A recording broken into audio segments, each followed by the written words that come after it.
عمرك حسيت إنك تايه من نفسك؟ بتتحرك كل يوم بس مش عارف رايح فين. كأنك بتعيش على التيار التلقائي، بتعمل نفس الروتين، نفس التفكير، نفس التعب. بس جواك صوت صغير بيقولك: أنا ممكن أكون أكتر من كده. أنا أستحق حياة تانية. الكتاب اللي هنتكلم عليه النهاردة اسمه Rebuild Yourself، أو أعد بناء نفسك. وده مش كتاب تنمية بشرية تقليدي بيقولك احلم واسعى. ده كتاب بيقولك إزاي تمسك الطوب بنفسك وتبني من جديد بعد ما كل حاجة وقعت. النقطة الأولى: ركز على نفسك قبل أي حاجة.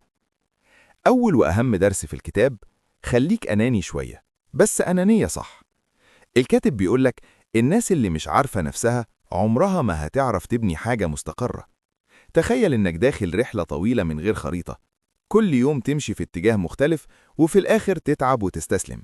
ده بالظبط اللي بيحصل لما حياتك ما فيهاش وعي ذاتي. عايز تبني نفسك؟ ابدأ تسأل نفسك أسئلة حقيقية. أنا مين فعلا؟ إيه اللي بيسعدني بجد؟ إيه الحاجة اللي بتخنقني كل يوم ومش بعملها عشان خايف؟ الكتاب بيقولك تعمل تمرين بسيط: اقعد في مكان هادي واكتب 10 حاجات بتحبها و10 حاجات بتاخد منك طاقة. هتتفاجئ إنك طول عمرك بتدي طاقتك للحاجات اللي بتستهلكك، وسايب اللي فعلا بيغذيك على الرف. وافتكر دايما: التركيز على نفسك مش أنانية، ده أول خطوة إنك تبقى إنسان متوازن يقدر يساعد نفسه واللي حواليه. النقطة التانية: اعرف نفسك بعمق، مش من بره، من جوه. معظم الناس فاكرين إنهم يعرفوا نفسهم، بس في الحقيقة هم عارفين صورتهم اللي المجتمع راسمها، مش حقيقتهم. الكاتب بيحكي لك عن مفهوم اسمه المرآة الداخلية. يعني إيه؟ يعني تبص جوه نفسك زي ما بتبص في المراية، بس المرة دي تشوف كل حاجة بوضوح، الجميل والوحش. اسأل نفسك: إيه المواقف اللي بتخليني أنهار بسرعة؟ ليه دايما بكرر نفس الغلط؟ إيه الشيء اللي لو حققته هحس إن حياتي ليها معنى؟ مثال بسيط: لو أنت شخص دايما بتخاف من الفشل، ممكن يكون السبب مش الخوف نفسه، لكن إنك اتربيت على فكرة إن الغلط عيب. فلما تفشل بتحس إنك وحش، مش إنك اتعلمت. الكتاب هنا بيطلب منك تعمل مصالحة مع نفسك، تسامحها، تعترف بضعفك، وتبطل تلبس الماسك اللي المجتمع فرضه عليك. مثال عملي: لو فشلت في مشروع، ما تقولش أنا فاشل، قول المشروع ده فشل بس أنا لسه بتعلم. الفرق بسيط في الكلمات، بس ضخم في النتائج. النقطة التالتة: التحديات مش نهاية الدنيا، دي بداية التطور. في ناس أول ما تقع تستسلم، وفي ناس أول ما تقع تبدأ من جديد. الفرق مش في اللي حصل لهم، الفرق في رد الفعل. الكاتب بيحكي قصة عن واحد كان خسر كل حاجة: شغله، علاقاته، فلوسه. لكن بدل ما يغرق في الاكتئاب، قرر يكتب كل يوم: أنا لسه هنا. بعد سنة، الراجل ده بقى متحدث تحفيزي. ليه؟ لأنه استخدم الألم كوقود مش كقيد.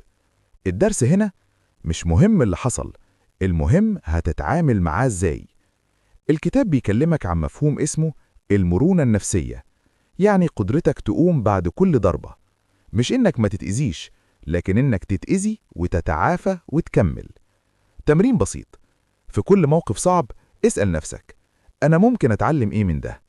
إزاي الموقف ده ممكن يخليني أقوى؟ مثال: لو اتفصلت من شغلك، دي مش نهاية، ممكن تكون بداية إنك تكتشف شغفك الحقيقي، أو تبدأ مشروعك الخاص. النقطة الرابعة: حط أهداف واضحة، مش أحلام فضفاضة. الكاتب بيقولك الأحلام من غير خطة خيال.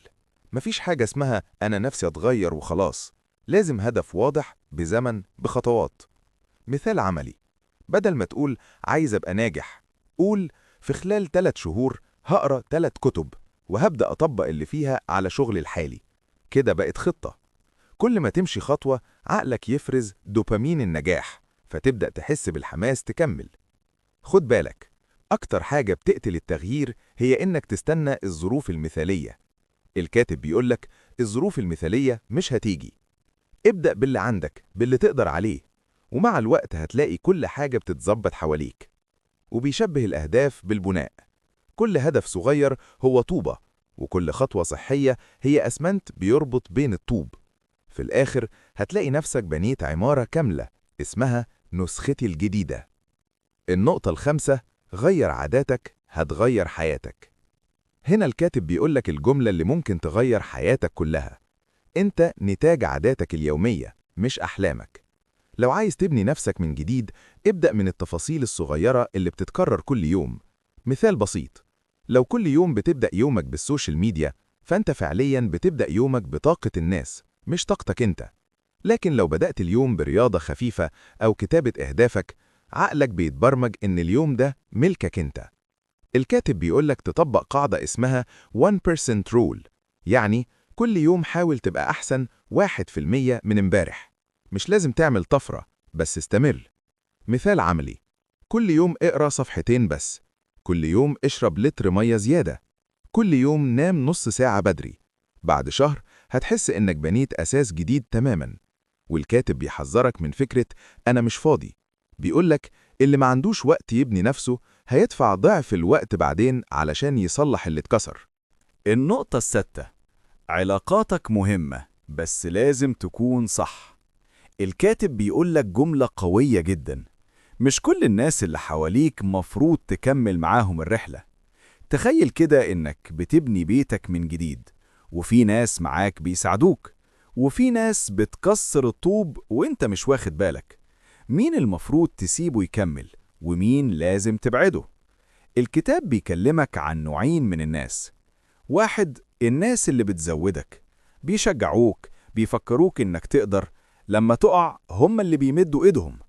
اتنين، الناس اللي بتستنزفك، دايما شايفين السوء فيك، بيقللوا منك، لما تحكي حلمك يضحكوا أو يقولوا ما ينفعش. وبيقولك ببساطة: العلاقات السامة مش لازم تنهار فجأة، ممكن تنسحب منها بهدوء وباحترام. مثال بسيط: لو كل مرة بتكلم شخص بتطلع منه متوتر، مشحون، حاسس إنك غلطان في كل حاجة، يبقى فيه خلل في الطاقة. ده مش شخص لازم تكمل معاه حتى لو بينكم 10 سنين.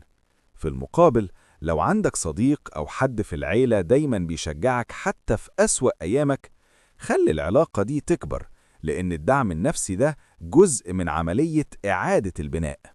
الكتاب بيقول: لو عايز تعرف طريقك، بص على الناس اللي ماشية جنبك. لو ماشيين في نفس الاتجاه، كمل. لو ماشيينك بعيد عن حلمك، لازم تقف وتفكر. النقطة السابعة: اعمل خطة للمستقبل واضحة وثابتة. الكاتب هنا بيتكلم عن التخطيط كأنه خريطة الطريق للنسخة الجديدة منك. بيقولك من غير خطة، حياتك هتفضل تكرر نفس الفصول القديمة. الخطة مش معناها جدول معقد أو أوراق كتير، هي ببساطة أنا رايح فين وليه وإزاي. تمرين بسيط: قسم حياتك ل4 مجالات: شخصي، مهني، صحي، روحي أو نفسي. واكتب في كل مجال: أنا فين دلوقتي؟ عايز أوصل فين بعد سنة؟ أول خطوة ممكن أبدأ بيها النهاردة.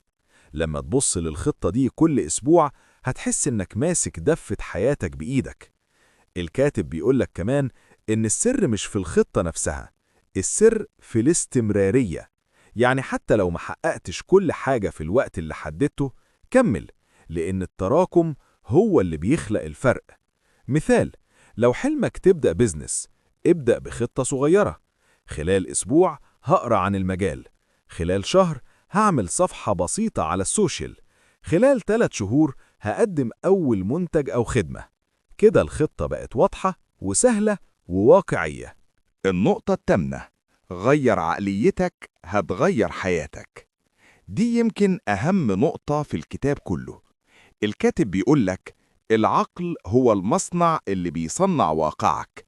لو المصنع ده بيشتغل بعقلية الخوف، هيطلع أفكار كلها قلق وقيود. لكن لو بيشتغل بعقلية النمو، هيطلع فرص وتجارب وأبواب مفتوحة.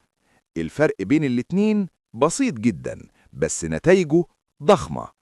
العقلية الثابتة: أنا كده وخلاص. الفشل دليل ضعف، أنا مش قدها. أما العقلية النامية: أنا ممكن أتطور. الفشل درس للتعلم. أنا لسه بتعلم. الكاتب بيقولك تمرين بسيط. كل مرة تفكر فكرة سلبية، اسأل نفسك: هو في دليل حقيقي على الكلام ده؟ هتكتشف إن 80% من أفكارك السلبية ملهاش أساس، مجرد أوهام زرعها الخوف أو التجارب القديمة. مثال: لو بتقول أنا مش قادر أنجح، اسأل نفسك: مش قادر ولا خايف أجرب؟ الفرق ده هو اللي بيفتح باب التغيير الحقيقي. ومع الوقت لما تبدأ تراقب أفكارك وتستبدلها بوعي، هتحس إنك مش مجرد بتعيش، أنت اللي بتمسك مقود حياتك فعلا. النقطة 9: الاهتمام بالنفس مش أنانية. الكاتب هنا بيفكك معتقد منتشر جدا، إن الاهتمام بنفسك يعني أنت أناني، وده غلط تماما. بيقولك العطاء الحقيقي يبدأ من نفس ممتلئة. يعني إيه؟ يعني مش هتعرف تدي حب أو دعم أو طاقة لو أنت نفسك فاضي ومستهلك. العناية بالنفس تساوي تغذية الجسد والعقل والروح. أمثلة بسيطة: نام كويس، كل أكل حقيقي مش بس سريع، ابعد عن الناس اللي بتسحب طاقتك، خد يوم في الأسبوع من غير سوشيال ميديا، اعمل حاجة بتحبها حتى لو صغيرة، فيلم، كافيه، مشي على الكورنيش. الكاتب بيقولك اهتم بنفسك كأنك شخص بتحبه. فكر فيها كده، لو حد بتحبه متضايق كنت هتريحه، طب ليه ما تعملش كده مع نفسك؟ العناية بالنفس مش رفاهية، دي صيانة مستمرة للجهاز اللي اسمه أنت. النقطة 10: أنت البطل في قصتك. ودي الخاتمة اللي بتربط كل حاجة ببعضها. الكاتب بيختم بجملة قوية: ما تستناش حد ينقذك، لأن البطل الحقيقي هو اللي بيخلق نهايته بنفسه. أنت مش ضحية الظروف ولا الناس ولا الماضي، أنت بطل القصة دي، وكل اللي فات كان مجرد فصل مش نهاية الكتاب. مثال حقيقي: في ناس مرت بظروف أصعب بكتير، لكن استخدموا التجارب دي كشرارة. واحد فقد شغله فبدأ بيزنس صغير وبقى ناجح. واحدة كانت في علاقة سامة خرجت منها وبدأت تكتب كتاب ساعد آلاف الناس. كلهم بدأوا من نقطة واحدة: أنا مش هسيب حياتي تتقرر لوحدها. الكتاب بيقولك إعادة بناء نفسك مش حدث واحد، دي رحلة مستمرة. كل يوم بتبني طوبة جديدة في شخصيتك. كل موقف صعب بيقويك أكتر، وكل نجاح بسيط بيقربك من النسخة اللي بتحلم تكونها. الخاتمة: يا صاحبي، لو وصلت للنقطة دي من الفيديو فده معناه إن جواك رغبة حقيقية تتغير، وده كفاية كبداية. ابدأ النهاردة بخطوة واحدة بس. اكتب في ورقة: أنا هعيد بناء نفسي، وحط تحتها أول حاجة صغيرة هتعملها بكرة. مش لازم تبقى جاهز، بس لازم تبدأ، لأن الحياة مش بتكافئ الجاهزين، الحياة بتكافئ اللي بيبدأوا رغم الخوف. لو الكلام ده لمس فيك حاجة، فده معناه إن الوقت جه تبدأ الرحلة دي بجد.